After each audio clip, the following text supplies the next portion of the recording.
अस्सलाम वालेकुम everyone, this is Mohammad शहीद अहमद और आज के इस वीडियो में जिस टॉपिक को हम डिस्कस करने जा रहे हैं वो है unstable equilibrium.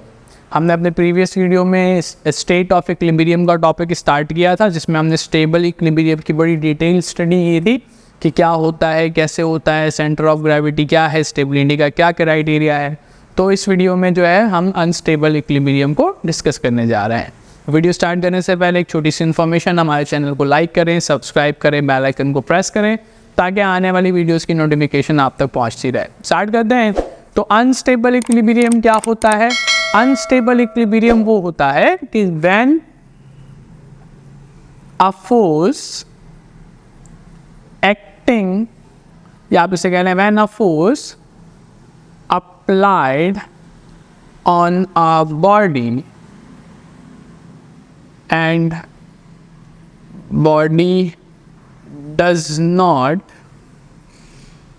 regain its previous position on the removal of force। तो बहुत आसान तरीके से समझाने की कोशिश की कि जब when A force applied on a body, जब आप एक बॉडी पर फोर्स अप्लाई कर देते हैं and body does not regain its previous position on the removal of force, जब फोर्स हटा दें तो बॉडी अपने प्रीवियस पोजीशन को हासिल ना करे तो वो पोजीशन वो इक्विलिब्रियम क्या कहलाता है?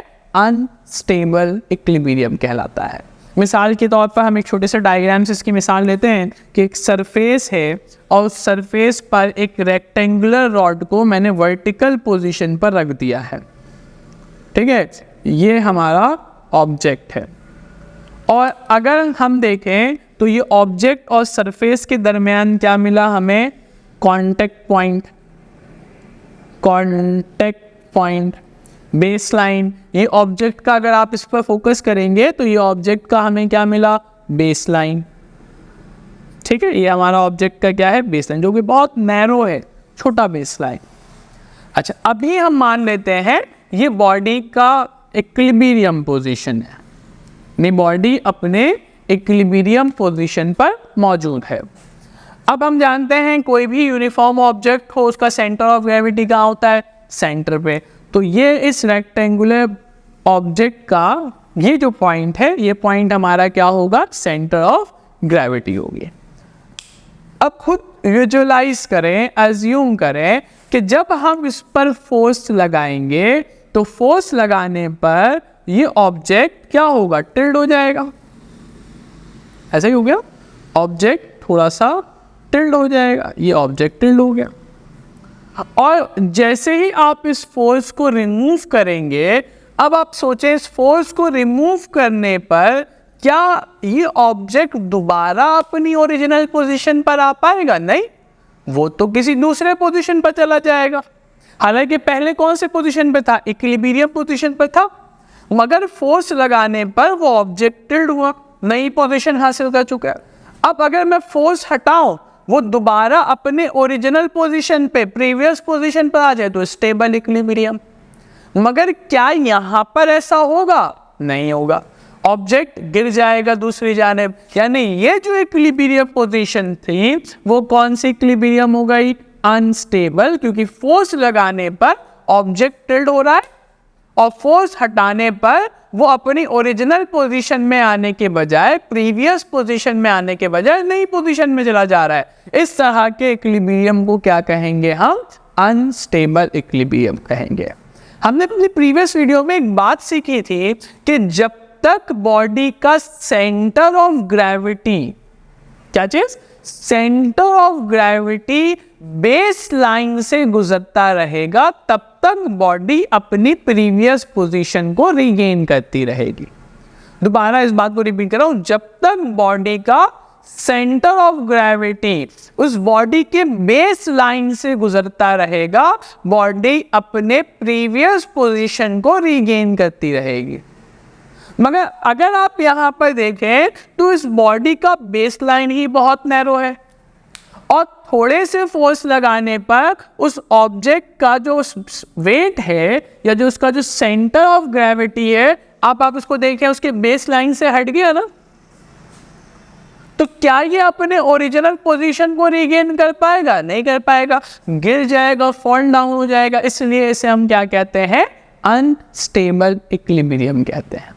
और एक बात हमने सीखी थी कि जब कभी भी अनस्टेबल इक्विलिब्रियम होगा, अनस्टेबल इक्विलिब्रियम में जो सेंटर ऑफ ग्रेविटी है वो कहाँ लाई करेगी? एट हाइट, ठीक है, अबव, या आप इसे कह रहे हैं at high altitude, high altitude above the point of contact. हमने अपने प्रीवियस वीडियो में एक बात समझी थी कि अगर कोई स्टेबल इक्विलिब्रियम में है तो उसका centre of gravity contact point के करीब करीब रहेगा।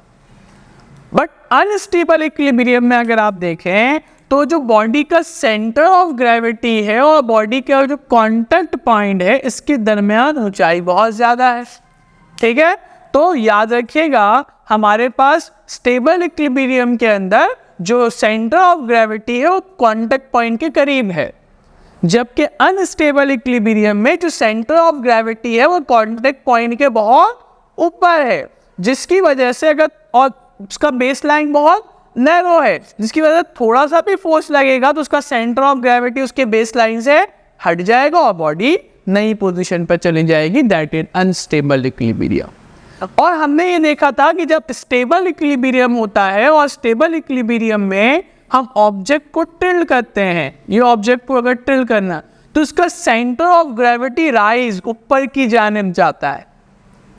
मगर यहाँ पर अगर हम देखेंगे तो उसका जो सेंटर ऑफ ग्रेविटी है वो राइज होने के बजाय क्या हो जाएगा? अपने पोजीशन से लो हो जाएगा, नीचे की जानिब आएगा।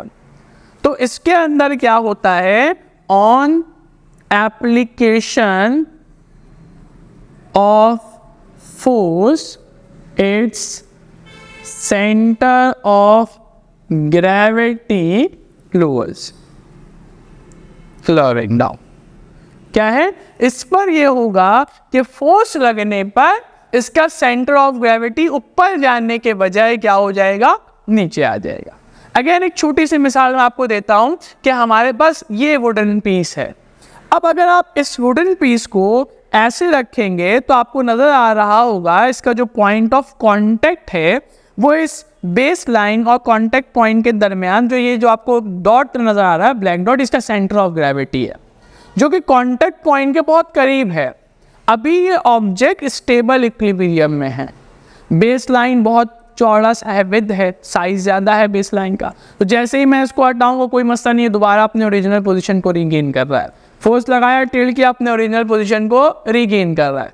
फोर्स लगाया, टिल्ट किया, अपने ओरिजिनल पोजीशन को रीगेन कर। बट अगर इसी ऑब्जेक्ट को मैं इस तरह से रखूं तो अब ये इसका स्टेबल इक्विलिब्रियम में, ये इसका अनस्टेबल इक्विलिब्रियम का पोजीशन हो गया। देखें पहले क्या था? Centre of gravity contact point के बहुत करीब थी। क्या अब centre of gravity contact point के करीब है? ऊपर चली गई। अब इधर देखें, जब स्टेबल इक्विलिब्रियम था, फोर्स लगाने पर सेंटर ऑफ ग्रेविटी ऊपर की जानिब जा रही थी। अब इस पर देखें अनस्टेबल में, जब मैंने इसको फोर्स लगाया तो सेंटर ऑफ ग्रेविटी क्या कर रही है? नीचे की जानिब जा रही है। और जैसे ही नीचे की जानिब जा रही है, मैं अगर यहाँ से फोर्स हटा दूं तो क्या ये अपने ओरिजिनल पोजीशन पर आएगा? नहीं, ये तो नई पोजीशन पर चला जाएगा। क्यों? क्योंकि जैसे ही फोर्स लगाएंगे इसका सेंटर ऑफ ग्रेविटी इसके बेस लाइन को, इसके क्रिटिकल पॉइंट को क्रॉस कर जाएगा और अनस्टेबल हो जाएगा और फिर वो नए पोजीशन पे चला जाएगा। तो ये था हमारा अनस्टेबल इक्विलिब्रियम। तो उम्मीद है ये वीडियो आपको पसंद आई होगी। तो हमारे चैनल को लाइक करें, सब्सक्राइब करें, बेल आइकन को प्रेस करें ताकि आने वाली वीडियोस की नोटिफिकेशन आपको मिलती रहे। शुक्रिया।